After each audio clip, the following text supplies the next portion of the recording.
We just saw The Loft, and on this show I take my friends, we go see a movie, we review it in the car, and then we have a discussion. The review part is spoiler-free, so if you're on the fence or looking for a recommendation, you can watch the review and find out whether we recommend the movie or not. And if you've already seen it, or don't care to, and just want to know all of our opinion, with potential spoilers, watch the discussion part. After the break, we will talk about anything and everything that we thought about the movie. If you like that, like the video, check out our Patreon. We do this every single week for all these movies and put up exclusive content for our subscribers. So, The Loft is a movie that I liked a lot better than I expected to, and I didn't expect to like it at all. It's sort of a mystery crime movie about this group of guys that, the way the trailer puts it is they're basically 5 guys that have keys to a loft where they can essentially cheat on their wives or have discreet encounters with women. They have this sort of free zone that they can go to. It sounds and appears from the trailers to be a really sleazy story. Just men using women, and the trailer also makes it out that like one of the women is plotting against them, or that she's the big bad, or the one that goes after them, because at the beginning of the movie they find a dead woman in the loft and no one is confessing that they were involved in killing her or know who she is or any of that sort of stuff. So they're trying to figure that out. The police are trying to figure that out. So without spoiling anything, because there's a lot to this, there's a lot of twists, a lot of mystery. The movie has several sequences that are out of chronological order. It jumps around a bit in time, which is interesting. I didn't expect it to do that. And it's actually really intricate. I could see where it would be hard to follow if you weren't really, really paying attention the whole time. For somebody, as far as like who I would recommend it to, if you're interested in just sort of a mystery with characters that you're not necessarily going to care that much about, because some of the guys are, guys that would make this sort of arrangement with one another are kind of terrible human beings, but it's also not necessarily it's not a misogynistic movie, I would say. It's not like an anti-woman movie. It's also not like again, it's hard to like get into saying things without spoilers, but it's not like a rape revenge type movie or anything like that either. It's really a mystery, and you don't know who is part of it and who's not part of it, and how it all works together. Lots of culpability to go around, and how far does it go, and who's really responsible for what. So it actually really held my attention. I really enjoyed it. Again, much more than I thought I would. From the trailer, I thought this was going to be a movie that was just very, an excuse to have lots of naked women and have fun with the idea of this loft where you can get away with anything. And that's like 5 minutes of a 2-hour movie.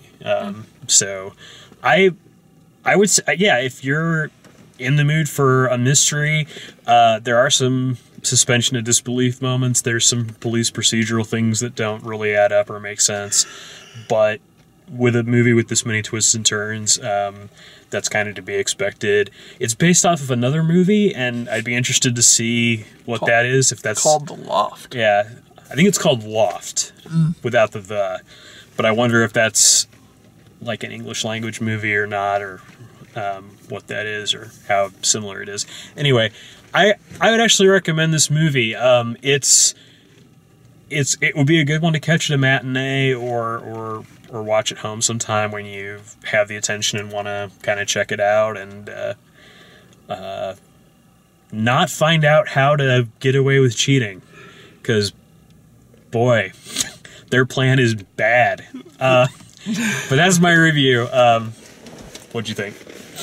I really enjoyed it.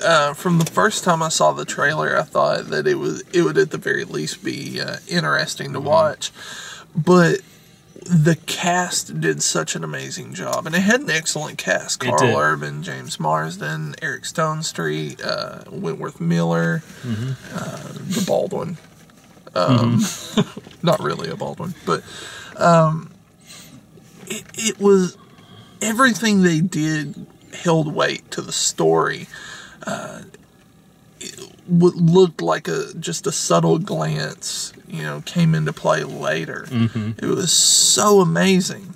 I really enjoyed it from start to finish. I would recommend it really for anybody who liked old Hitchcock movies. Yes. Yeah, I would agree. It was awesome. Definitely worth a watch. Definitely worth a watch. Yeah, it's not a master movie like a Hitchcock movie, but it's that same kind of feel of there's all these twists and how does the mystery work and who's screwing over who. Like there's so many permutations to it. So anyway, that's the review. If that sounds like a movie you want to see, go see it. Don't let us spoil it. Particularly this kind of movie where any information you find out from here on out is going to lessen your enjoyment of the film. So stop watching, go enjoy the movie if you want to see it. Okay, you're still here. So yeah, the thing that I really worried about the most, and we watched like the opening where they did the cast came up, the cast names came up, and it was all the 5 men got the lead billing, and there was one woman's name with and the actress's name, and it was the actress that played Anne, who is a significant character in the movie, or the most significant female character in the movie. And when I saw all of that, what I was thinking in my head was, okay, so they don't want to put like a big name actress in here to telegraph who the person that's like doing this to them is. Yeah. They're not putting like Scarlett Johansson or something. Like obviously it's Scarlett Johansson is getting them. But it turned out to be that the women are a very small part of it, in part because the movie's not really about the relationships with the women beyond showing you like how miserable James Marsden's relationship is, showing you what Eric Stonestreet and his wife's relationship is like basically showing you kind of what the wives are like, and not necessarily like justifying why they would cheat on their wives, but more like so that like as the consequences start unfolding, who's who and like how that affects one person after the other. The sad part is, and by having them not be more than just a couple scenes here and there showing their personality, they become less of a character and more of a prop. Yeah, that's definitely, I was worried about that too. Because once we got into the movie, it was like, oh, these are just caricatures. But really, after a while, it was, no, they're just not that compelling in the plot. They're not that important in the story. Like, the story is not about the wives. The story is about what the husbands did. And to some degree, it's about the Anne character, because that is like this double fake out who paid for her and how many times and all of that. And then the other woman who's actually the dead body, like they go into, like she gets the most like alluring, like, if you want to call it degrading scene in the movie or whatever, like that because she's like trying to seduce Carl Urban's character and the other guy at the same time, which turns out to be the whole reason that all the shit goes down, because he doesn't want to share. Yeah. and the best thing about that is, like, you think he doesn't want to share for one reason. Yes. And then at the end, it's like, oh my God, it's totally, completely different. Didn't see that coming at all. They keep shooting it like he's gay for Carl Urban. And the detective even asks at one point, like, no, I mean, were you jealous of the women? Yeah, I mean, he even phrases it. He's like, I'm not interested in having sex with women. He even says that, like, during it, and that's when she starts, so, okay, well, you know, we weren't asking about the women, we were asking about Carl Urban. And you're kind of like, oh, yeah, he's totally gay. Mm-hmm. No, yeah. Not at all. He's not. No, he's not. And that is, like, I know you had a little bit of trouble with the legal proceedings. With the legal side, with them all sort of being out at the end and Philip being tried for murder.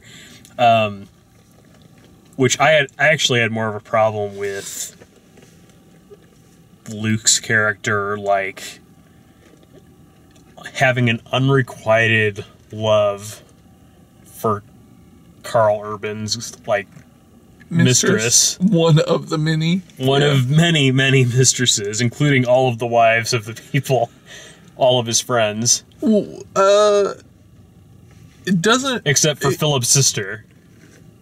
Well, it doesn't show him sleeping with Rona Mitra, James Marsden's wife, or the diabetic. But who did... It only shows him sleeping with dude's sister. Well, no, because he's... And then sleeping with Eric Stone Street's wife. But who... So who... He slept with Anne. With Anne. That's how he got with Marsden. Anne. And it's... Yeah,